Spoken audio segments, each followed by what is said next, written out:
This video is an animated documentary about North Korean defector and artist Ahn Chung Guk. Based on insights from an interview with him at the Inter-Korean Cultural Integration Center in Seoul, this documentary aims to illuminate the significance of democracy, freedom of expression, and support for North Korean defector communities on the Korean Peninsula and beyond. Let's delve into Ahn's journey. I was born in Hamgyong Province, North Korea, and was malnourished at birth. I believe I grew up a little slower than my peers, learning everything, such as speaking, a bit slower. While other children were walking, I frequented the hospital. During my youth, my father, a carpenter, harbored aspirations of becoming an artist, a dream dashed by financial constraints. When I was born, he passed his unrealized ambitions to me, his first son, urging me to pursue painting. In the beginning, my father encouraged me to observe my female cousin who studies art. For a month during the school break, I stayed at her home to learn from her, but my skills didn't improve. Struggling with drawing, I faced uncertainty about my future in the craft. Then, when I was 12 years old, my father defected to South Korea in 2007, leaving me to assume responsibilities at home in his absence. I could not go to school, instead, cooking at home and working in the field with my mother. Before defecting, my father gave all his painting supplies to my cousin, who, out of gratitude, introduced me to her art teacher. From then on, I pursued drawing in earnest. While living at my uncle's and cousin's home, I woke up at 5 a.m. After folding my blankets, I sat down, looked at an illustration book, and redrew the same scene on the drawing board.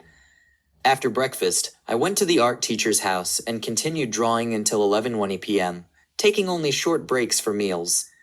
With this regular routine for about 6 months, I began surpassing other students, although I was the youngest. Then, I defected. 2 years after heading to South Korea, my father contacted my family through a broker in 2009. Having just turned 14, I did not know we were going to South Korea. My mother kept the broker's visit a secret because, if we were caught, she was afraid my brother and I would tell the truth since we were still young. She simply told us that we were relocating to China. On March 1st, we crossed the Tumen River. Approximately 2 hours later, a broker arrived. From there on, we embarked on the journey by car. It was my first time in a car, and all I knew of light in my hometown was the moon. So first, when we arrived at Yanbian and ventured into the metropolitan area, I was captivated by the vibrant lights, sounds, and the wave of cars. If I were to place a bicycle in front of my house in the neighborhood where I resided, it would vanish in an instant. The same applied even to pigs. The sight of motorcycles in the streets and neon glow emanating from the lights were incredible. I felt like a person from the 1970s who traveled to the 2000s via a time machine. Everything was truly astonishing. After crossing the Tumen River, we spent approximately 3.5 months traveling through China, Thailand, and Laos to finally reach South Korea. When I defected in 2009, there were a lot of North Korean defectors. After the car ride through Yanbian with about 500 people per journey, we rode the train together, and more people joined throughout. Each broker was responsible for about 10 defectors, yet it was nearly impossible to care for everyone, and there were many dangerous moments. For instance, being only 10 years old and very mischievous, my younger brother was toying around in the bathroom and was caught by the train agent. I hurriedly took his hand and we ran away from the scene. My brother and I were young, so it was less obvious we were defectors.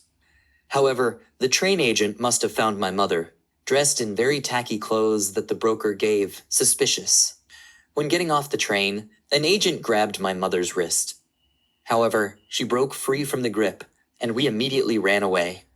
We were lucky. From North Korea, it took about 15 days to reach the South Korean embassy in Laos. There was word that this embassy very efficiently sends defectors to South Korea typically within a month of arrival. Trusting this information, we went to Laos. However, due to diplomatic tension at the time, my family had to seek asylum much longer, staying there for 100 days before flying to South Korea. On October 22nd, 29, at 15 years old, I left Hanwon, South Korea's settlement support center for North Korean refugees, reuniting with my father and rest of my family. The following year, on March 2nd, 2010, I began attending middle school. From the start, I was bullied. Because of enrolling a month late, I was assigned the last number in the class, 46. At that time, I suppose my accent, appearance, or something about me was markedly different from and amusing to other students. My friend advised against revealing that I am from the north, wounding my pride. I believe that circumstances dictate my actions. As my father said, there is no reason to feel ashamed. I did not commit any wrongdoing. Rather, we came to South Korea because we disliked the North Korean regime. Regardless, perhaps because I appeared vulnerable and different, the young students targeted me. In the past, there were many biases and misconceptions. Out of curiosity, classmates would ask questions, like whether North Koreans' faces are all red or if people have horns on their heads. When I did not give the answer they wanted, some asked, "Why are you from North Korea? Go back, you red punk." The false rumors and mockery spread like wildfire. With no other options except to endure their provocations, I found my escape at the art academy. Since there was nothing I excelled at besides art, my younger self wanted to prove worthy to everyone. However, after 2 months, I had to quit due to financial difficulties. Although I left art behind, my experiences of being bullied led me to an organization called the Citizens Alliance for North Korean Human Rights. Attending their winter camp, I learned a bit about friendships. Studying alongside North Korean defector friends and being mentored by South Korean college students proved invaluable. Their encouragement instilled confidence in me. It was not because of my academic prowess or any particular skill, but rather the recognition and support from a few individuals that spurred me on. While I had a few friends in middle school, I became more attuned to approaching people in high school. I guess the art teacher found my evolving attitude and resilience remarkable. One day, from the group, I was selected as the best painter and gave a presentation on my drawing. A caricature with green wings, illustrating a sense of flight and freedom. After my presentation, the teacher asked if I had any intention to pursue art after class. Due to the difficult economic situation, I said no. The monthly art material expenses amounted far beyond what my family could afford, especially with the birth of a newborn sibling. My father was the sole breadwinner at that time, earning about 500,000 won for our 5-member household. The prospect of spending 500,000 won on my art materials was daunting, and both my parents vehemently opposed the idea of me pursuing art. However, through the teacher's persuasion, I realized art was my only path. Although I initially regarded it with irresponsibility, I've come to acknowledge that art is my enduring companion. And now that I've lived in South Korea, I find myself drawn to art that brings me happiness, something free from rigid constraints. When I first arrived in Seoul, I saw cartoons on the internet and webtoons. Now, I view it as nothing unusual. However, at that time, it seemed extremely peculiar. In North Korea, I learned how to observe and draw only realistic proportions of people for propaganda purposes. So when I encountered various images with exaggeratedly large eyes and bodies, I remember feeling bewildered. Looking at such caricatures, I discovered different art styles. I was also captivated by abstract art, especially after experiencing the joy of scribbles. When I struggled to adapt to school and unknowingly grappled with stress, a friend suggested I try scribbling. Initially unsure of what to do, I drew an apple. But over time, I revisited the suggestion and noticed how even simple scribbles can evolve into something meaningful. I found myself filling the pages with scribbles, initially without much thought. As repetition helped me concentrate, I began to express my emotions with each pen stroke. Initially strong, like a stamp on paper, but gradually softer. Looking at my creations, I felt a sense of peace, realizing even scribbling was a way of expression. Then, I discovered the concept of locationality. In particular, I was drawn to the imagery of my hometown in Hamgyong province, where I grew up amidst its slightly shabby and rough surroundings. When I was young, North Korea constructed fences from wood, but thieves would infiltrate in the evening, forcing my family to repurpose and disguise the fence into a warehouse building. At first, the neighborhood children drew various words and images on the wall, creating an unnatural scene. Gradually, after a month, as the drawings and concrete began to erode from the rain, this rugged scene instilled a profound sense of home. These impressions unknowingly accumulated within me.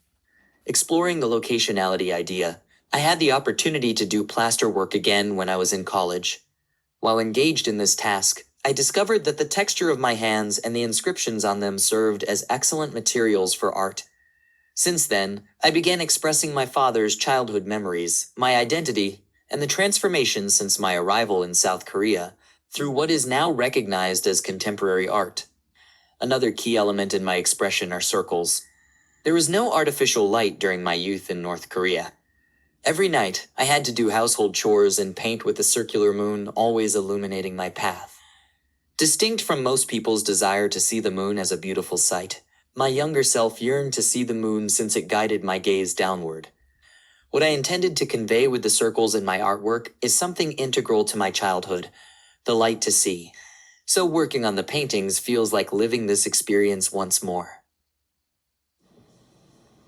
Through the lens of Ahn Chung Guk's extraordinary experiences, we can gain a deeper understanding of the resilience and courage embedded within North Korean defectors. Ahn's life and work reminds us of the universal desire for freedom, the importance of nurturing one's passion, and the profound impact of support and understanding. His journey highlights the indomitable human spirit that, despite facing immense challenges, strives for a better life. Let us appreciate the freedoms we often take for granted and extend our empathy and support to those who seek a life free from oppression. As Dr. Kong Dan-oh once said, North Koreans have the human spirit of independence and resistance, but cannot rise up since the system is so brutal. Each one of us can do our part to foster a world where such spirit thrive, where the transformative power of expression and freedom can illuminate even the darkest corners of the human experience.